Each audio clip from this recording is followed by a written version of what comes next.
Qala Allah Ta'ala fi kitabihil karim. A'udzu billahi minasyaitonir rajim. Ya ayyuhan nabiyyu hasbukallah. Ya ayyuhan nabiyyu wahai nabi. Ya ayyuhan nabiyyu wahai nabi hasbuka. Itu yang mencukupi padamu. Hasbuka itu yang mencukupi padamu. Allahu adapun Allah.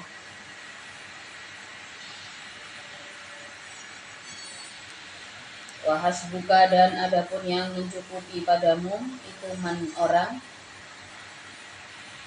ittaba'a yang mengikuti siapa man kepadamu minal mu'minina dari orang-orang yang beriman.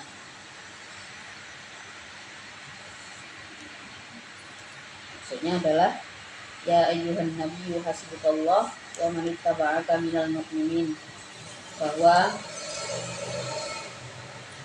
hendaknya nabi di sini merasa cukup dengan penjagaan Allah. Demikian pula dengan orang-orang yang mengikuti nabi. Jadi yang akan mencukupi kita di dalam berjuang ya, di dalam belajar, di dalam bertumbuh itu kalau kita punya keyakinan yang kuat dengan pendampingan Allah, maka itu cukup. Itu akan cukup untuk menjadi pegangan kita. Sesuai janji Allah ini ya ayyuhan nabiyyu hasbukallah wa man ittaba'aka minal mu'minin. Jadi pada saat perang Badar itu kan ini masih bersambung terus ya. Pada saat itu dari mulai awalnya sudah banyak yang ragu apakah bisa ikut dalam perjuangan ini, apakah tidak berat dan sebagainya gitu. Nah, kalimat ini juga bisa menjadi pegangan untuk kita ya, di mana pendampingan Allah itu akan selalu mencukupi langkah kita dalam menjalani banyak hal. Kadang-kadang berat, kok orang lain punya ini, saya nggak punya gitu ya. Kok orang lain bisa begini, saya kok belum. Orang lain punya privilege begini, kok saya enggak. Nah, kalau kita punya iman, kita punya keyakinan bahwa ada Allah yang menyertai kita, maka kita tidak sulit mencari kata cukup dalam diri kita. Oh enggak, kok aku wis cukup. Ketika kita sudah merasa cukup, ya, ketika kita sudah merasa penuh dalam diri kita, maka tidak kesulitan bagi kita untuk menggali potensi. Tidak kesulitan bagi kita untuk menggali potensi. Nah, tadi kan hari santri ya, macam-macam gitu ya, pidatonya orang ya. Postingan orang di sosial media juga macam-macam ya, walaupun kalau dilihat-lihat nggak serame tahun-tahun biasanya ya. Hari santri tahun ini kayak nggak terlalu viral juga ini. Mungkin karena sudah tertutup sama kemarin ada pelantikan presiden sama apalagi ini kan mau pilgub ya, jadi hebohnya kalah. Tapi ya bisa kita lihat macam-macam gitu. Dulu ya padahal hari santri itu mestinya kan ini kan bertepatan tanggalnya sebenarnya kan hari resolusi jihad ya, tapi disepakati dan dijalankan sebagai hari santri. Jadi di hari santri banyak ya ceramah-ceramah yang akan kita lihat di sosial media ya. Banyak campaign bangga menjadi santri lah, apalah segala macam. Nah, itu sesuatu yang positif iya, tapi di saat yang sama itu juga menjadi negatif ya. Karena mengingat akhir-akhir ini negatifnya di mana kata-kata bangga menjadi santri itu. Santri itu kan harusnya mencerminkan keislaman yang baik ya, mencerminkan gambaran pelajar penuntut ilmu Islam ya, yang baik gitu mesti. Tapi kalau tidak bisa menjadi gambaran yang baik ya jangan coba-coba ngomong bangga jadi santri. Kalau kita bangga jadi santri itu tempatnya di hati, nggak usah di diperlihatkan, ditonton-tontonkan.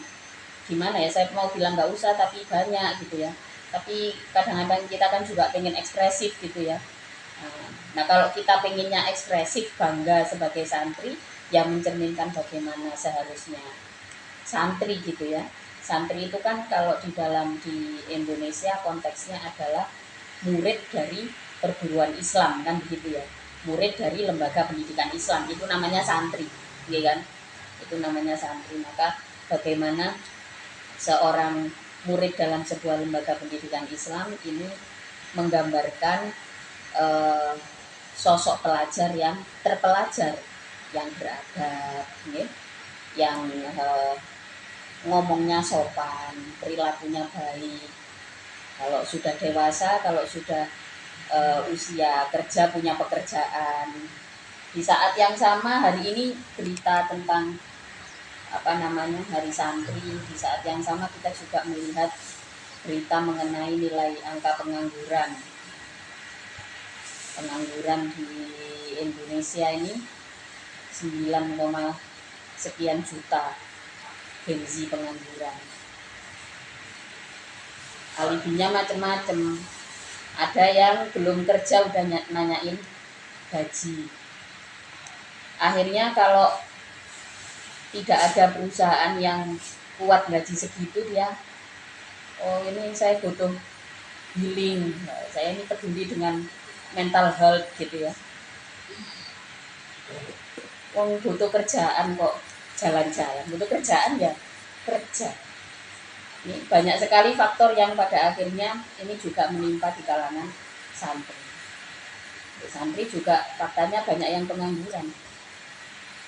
Alibinya juga macam-macam.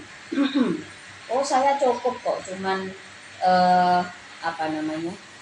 cukup kok saya kerja begini, misalkan ngajar ini ngajar itu, nanti saya dibayar segitu cukup ya. Kalau bukan sebagai kepala keluarga nggak masalah, tapi ketika sudah ada yang ditanggung begitu ya, maka yang nggak boleh egois, harus menggali potensi. Jadi kita itu zaman sekarang memang sampai pada era hancurnya kepakaran. Orang tuh nggak ada yang ahli sekarang. Zaman dulu ulama-ulama zaman dulu itu rata-rata expert generalis ya, ahli di bidang keilmuan, ahli juga di bidang skill pekerjaan. Jadi rata-rata punya penghasilan yang bagus. Kalau di era Abbasiyah pada saat itu pendidikan sangat-sangat maju ya. Bayaran untuk seorang guru itu nilainya fantastis gitu ya. Nilainya cukup besar. Bayaran seorang guru itu sama dengan tenaga ahli di bidang pembangunan, engineering gitu ya. Tapi itu dulu ya. Di sisi lain juga pada saat masa kemajuan Islam di Spanyol pada saat itu, di Andalus, pada saat itu banyak sekali, setiap keluarga itu anaknya ada yang jadi ulama ya. Ada yang jadi ulama benar-benar setiap hari pekerjaannya ya mengajar, menulis, melakukan penelitian, di sela-sela ya masih jualan di pasar begitu ya. Tapi ada salah satu anaknya lagi yang ahli di bidang ekonomi, di bidang ekspor impor, perdagangan. Ini terjadi kapan? Ini terjadi di era Andalus, masa keemasan Islam di Spanyol. Kembali lagi, kita sekarang di era sekarang, bagaimana, apa nih yang bisa kita lakukan gitu ya sebagai umat Islam gitu. Nah kita harus mencari kecukupan diri kita. Dari mana kira-kira itu? Dari mana? Ya datangnya adalah dari keyakinan kita sendiri. Oh ya ada pendampingan Allah. Ya Allah, bismillah, saya akan memulai untuk belajar skill ini, dampingi perjalanan saya ya Allah. Saya itu suka menggali skill ya, dan ini saya lakukan dari masih usia belasan gitu. Oh ya, ini dicoba, ini dicoba. Benefitnya apa? Ya benefitnya saya memang banyak skill, meskipun ada kurangnya gitu ya. Tapi manfaatnya lebih banyak. Saya bisa ini, bisa itu, banyak yang saya bisa. Ada yang menjadi pekerjaan, ada yang cukup menjadi pengalaman. Nah, sama juga gitu, nggak harus apa yang kalian bisa nggak harus jadi uang. Ya. Bisa jadi apa yang kita bisa itu menjadi nilai diri kita. Kan kemanfaatan diri itu banyak.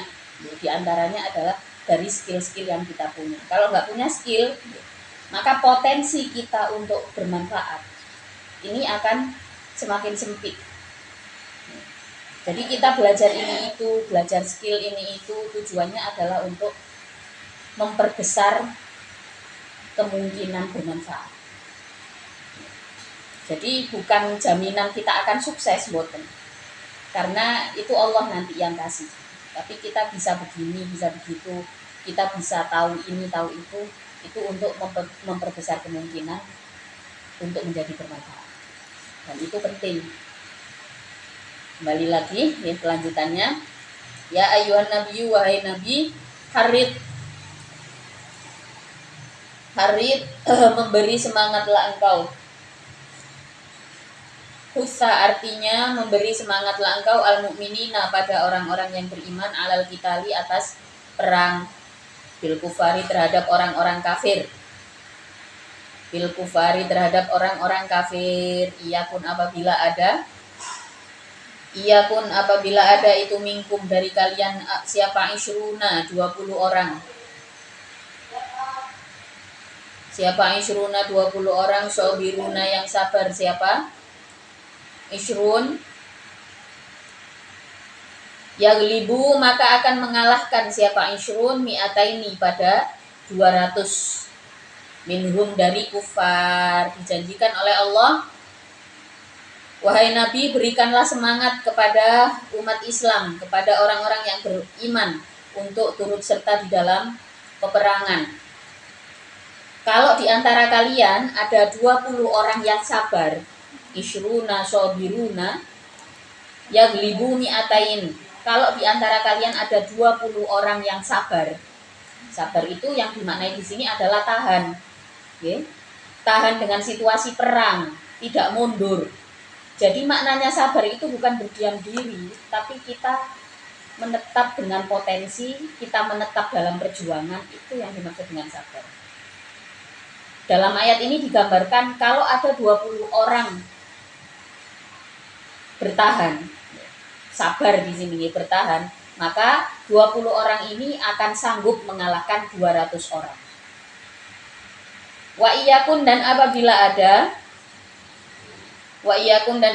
ada bilyai dengan ya, watai dan tak, bisa wa iyakun, bisa wa intakun, itu minkum dari kalian siapa mi'atun 100, yaglibu maka akan mengalahkan siapa mi'a alfan pada 1000 minalladina dari orang-orang kafaru yang kufur siapa alladin bi'annahum dengan sesungguhnya alladina kafaru ai bisa babi annahum artinya sebab sesungguhnya alladina kafaru itu kaum la yafqahuna yang tidak tahu, yang tidak pandai. Siapa? Kaum atau siapa alladzina kafaru. Kalau kalian berjumlah 100 maka akan bisa mengalahkan 1000 orang. 1000 orang kafir. Bi annahum qaumun la yafqahun. Sebab mereka meskipun jumlahnya banyak tapi mereka adalah orang-orang yang bodoh yang tidak tahu.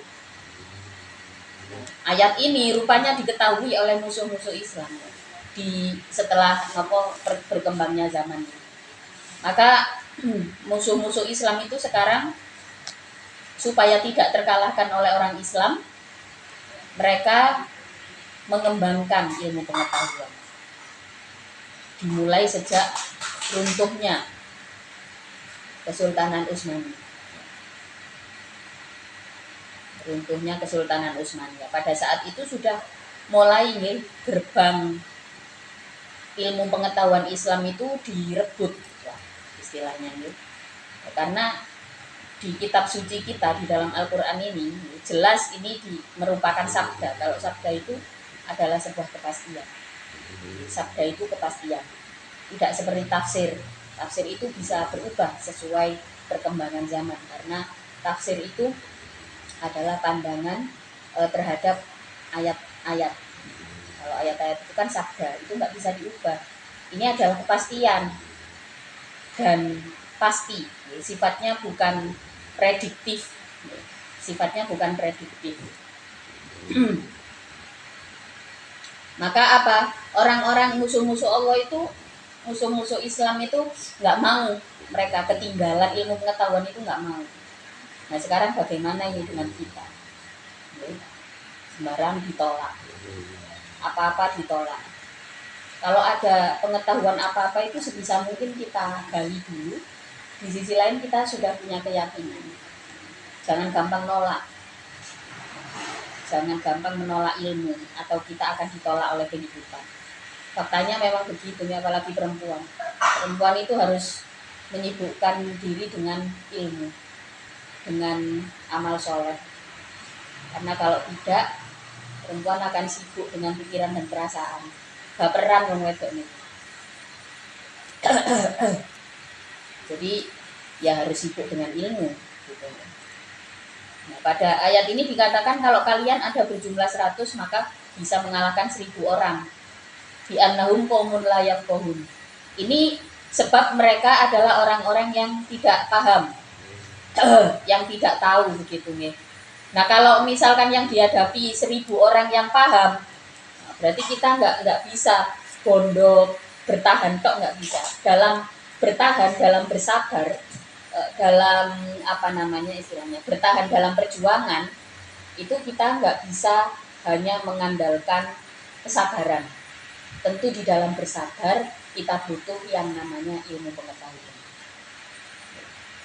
Biar sabarnya terarah. Kalau kata Umi dulu sering bilang, sering ada kata-kata Umi yang menurut saya unik ya. Sabar Suloyo. Sabar Suloyo itu apa? Orang yang sabarnya nggak pakai ilmu. Sabar tapi gampang dikalahkan. Sabar tapi gampang ditipu, gampang dijatuhkan. Nah, ini dulu istilahnya Umi, sabar Suloyo. Jangan sampai kita tuh punya kesabaran yang karakter sabarnya itu sabar Suloyo. Sabar, maka kita harus tahan juga dengan ilmu. Masalahnya orang yang tahan dengan ilmu itu sudah makin sedikit sekarang. Mudah-mudahan kita semua terus dicintakan terhadap ilmu, terhadap Al-Quran.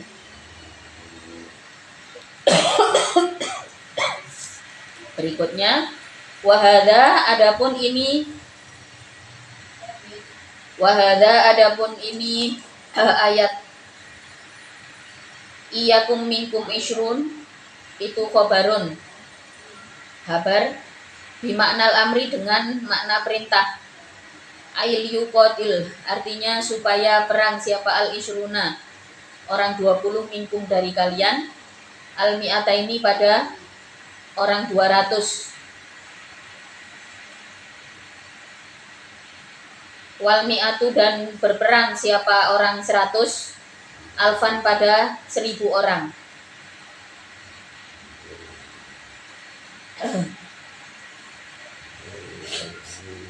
Wayah itu dan menetap siapa mi'ah lahum terhadap mi'atain.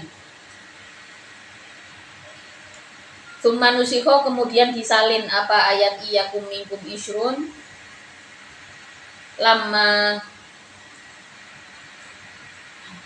kasuru ketika berjumlah banyak siapa mukminin biqaulihi dengan ucapan Allah al-ana khaffafallah. Nah, ayat iyakum minkum ishruna sabirun itu kemudian diganti dengan kalimat al-ana khaffafallah. Ini ketika pasukan Islam bertambah jumlahnya, ditambah dengan jumlah pasukan yang tidak terlihat. Al-ana, di waktu sekarang, khaffafa, meringankan siapa Allah ankum, dari kalian. Wa alima, dan mengetahui siapa Allah, annafikum, sesungguhnya itu di dalam diri kalian, di'fan, ada kelemahan. Di'fan, ada kelemahan. Bidhammid dhodi, dengan dhammahnya dhod, wa fathiha, dan fathahnya dhod. Kalau bidhammnya ya berarti dhofan atau dhofan ya, bukan. Angkitali asyrati amsalikum, dari memerangi 10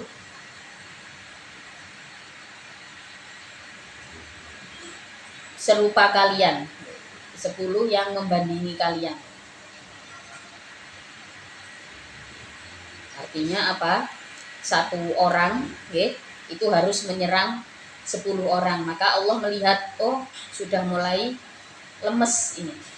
Al-ana khaffafallahu ankum, al-ana khaffafallahu ankum wa alima anna fikum dha'fa.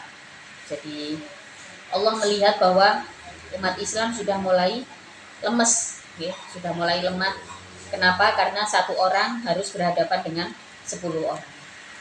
Fa iyakun, maka apabila ada, bilyai dengan ya, watai dan ta, itu minkum, dari kalian, siapa mi'atun 100 orang, sobirotun, yang sabar, yang tahan. Sobirotun, yang sabar. Siapa mi'ah, yaglibu, maka mengalahkan.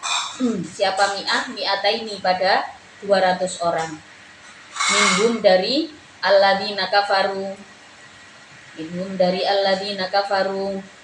Wa iyakun, dan apabila ada itu minkum, dari kalian, siapa alfun 1000 orang, yaglibu, maka akan mengalahkan siapa alfun alfaini, pada 2000 orang. Dengan apa? Bi'idnillahi, dengan izin Allah. Bi'idnillahi, dengan kehendak Allah. Jadi dengan kehendak Allah, apa yang tidak mungkin? Semuanya mungkin. Perang Badar itu jumlahnya tidak sebanding, tapi Allah jadikan situasi itu. Begitu juga dengan kejadian pada saat resolusi jihad di masa lalu. Musuh seakan-akan tidak sebanding gitu ya, tapi nyatanya ini terjadi ya. Kalau cerita tentang resolusi jihad itu ya lumayan panjang, kalian bisa searching sendiri di internet.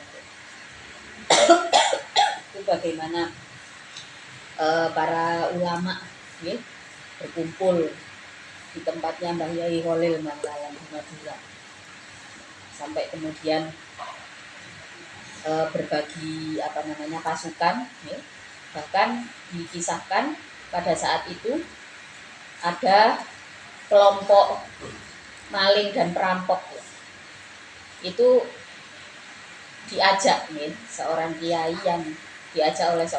yang bisa memberikan semangat perjuangan. Ini diajak berjuang bareng-bareng dengan para santri dan pemuda. Nah, kalau yang namanya penjahat ya, yang namanya perampok pasti kan nggak punya takut. Ini salah satu yang terjadi pada saat resolusi jihad. Siapa yang memungkinkan itu untuk terjadi? Sesuai di dalam ayatnya bahwa berapapun jumlah musuh, setidak sebanding apapun kekuatannya, kalau Allah berkehendak maka terjadilah kemenangan. Syaratnya yang memang harus yakin. Wa iyyakum minkum alfun yaglibu alfain biidznillah. Bi iradati, artinya dengan kehendak Allah. Wa huwa, adapun fa iyyakum minkum mi'ah, itu khobarun, kalam khobar bi maknal amri, dengan makna amar.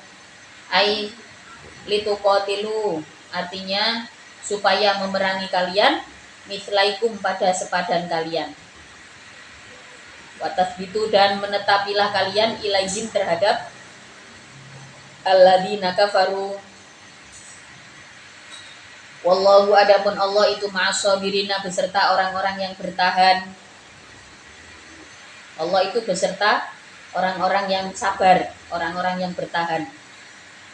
Bertahan dengan apa? Di sini masih ditambahi oleh mufassir ya. Bi'aunihi dengan pertolongan Allah. Jadi bukti bahwa Allah menyertai orang-orang yang bertahan dalam perjuangan. Orang-orang yang gigih berjuang. Di situ ada bi'aunihi dengan pertolongan Allah. Ada pertolongan Allah. Jadi misalkan kita dalam soal berjuang tolabul halal gitu ya, berjuang untuk mencari rezeki yang halal, bertahannya bukan dengan berdiam diri ya, tapi kita bertahan dalam perjuangan itu, mempersiapkan ini dan itu, menjalani hari-hari yang kadang-kadang males gitu ya, kadang-kadang capek. Belajar kan juga sama, kadang-kadang males, kadang-kadang capek. Tapi kalau belajar itu kan kadang-kadang ada ininya ya, ada usainya. Tapi menjalani hidup harus terus berjalan. Ya.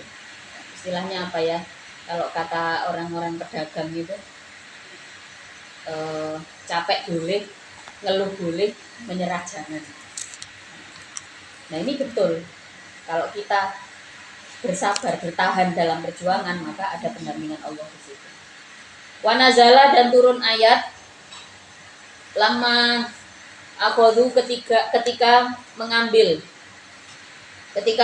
siapa mukminin al-fida'a pada tebusan min asro badrin dari tawanan perang Badar. Turun ayat makana linabiyin ayyakuna lahu asro hatta yuskina fil ard. Makana tidak ada itu lin nabi bagi seorang nabi apa ayyakuna untuknya ada itai dengan tak wal ya dan dengan ya itulahu bagi nabi apa asro tawanan perang hatta yuskina sehingga melumpuhkan siapa nabi fil ardi, melumpuhkan musuh ya. Siapa nabi fil ardi di seluruh bumi. Yubalihu artinya menguatkan atau mengeraskan siapa nabi fi qatlil kufari di dalam memerangi orang-orang kafir. Di saat orang-orang mukmin berebut harta rampasan, rampasan perang, turun ayat ini.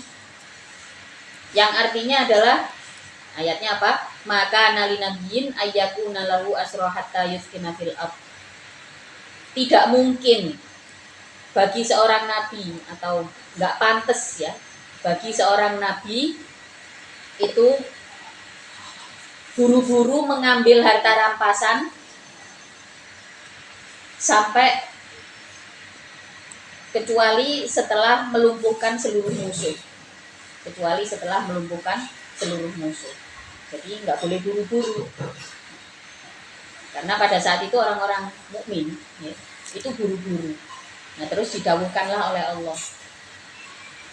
Contoh nabimu, nabi itu tidak mungkin mengambil, nggak pantas bagi seorang nabi buru-buru berebut harta rampasan sebelum seluruh musuh itu bertekuk lutut.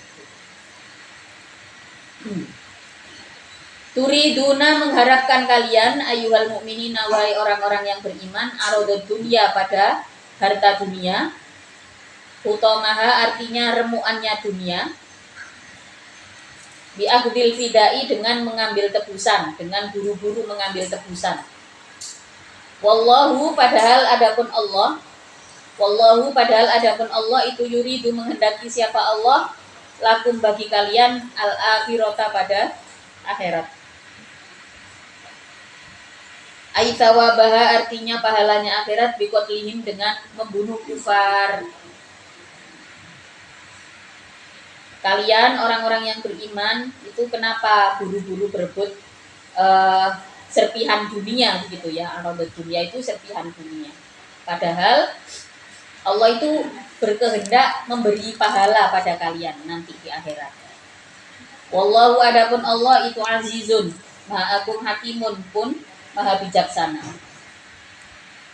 Wahada adapun ini ayat maka nali nabiyin itu mansukun diganti biqaulihi dengan firman Allah fa imma mannan ba'du wa imma fidaan, dengan ayat fa imma mannan wa imma fidaan.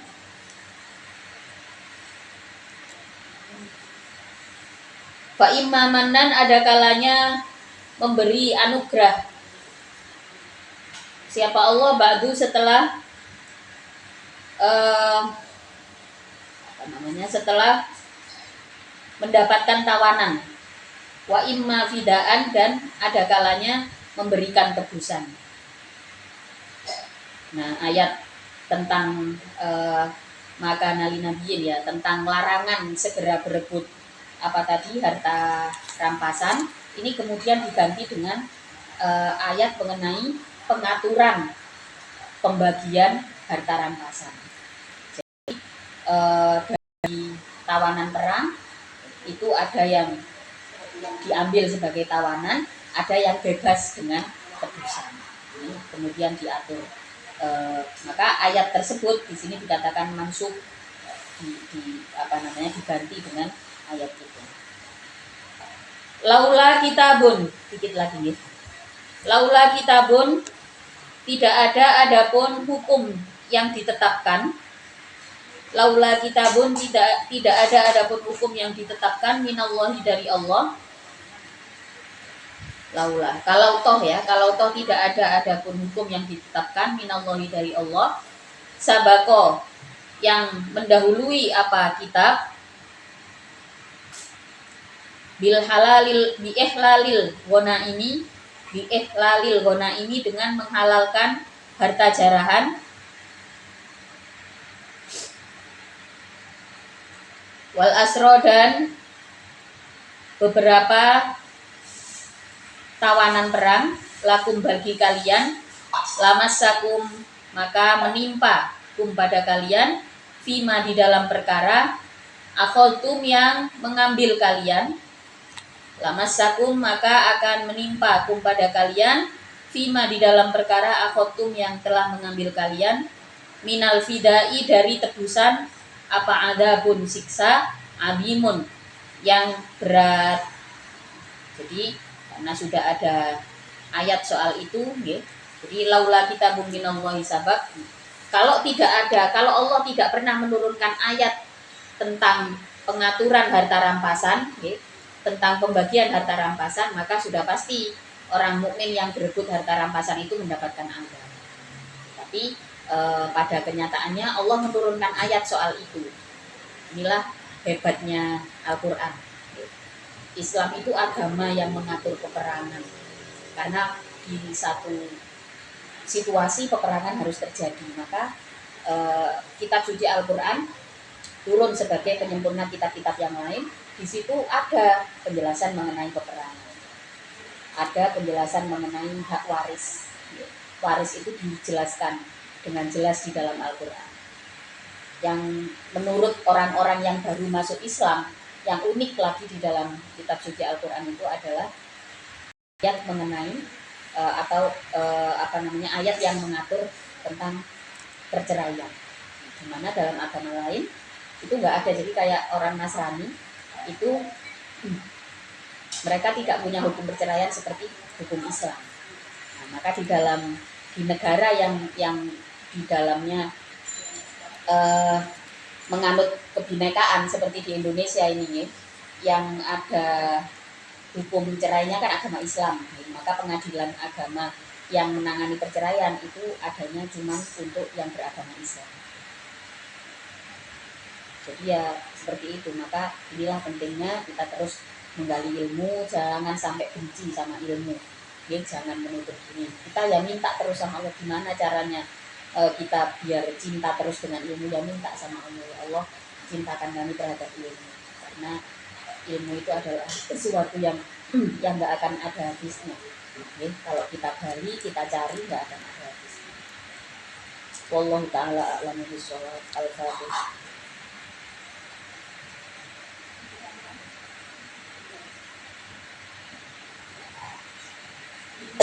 Kafaratul majlis.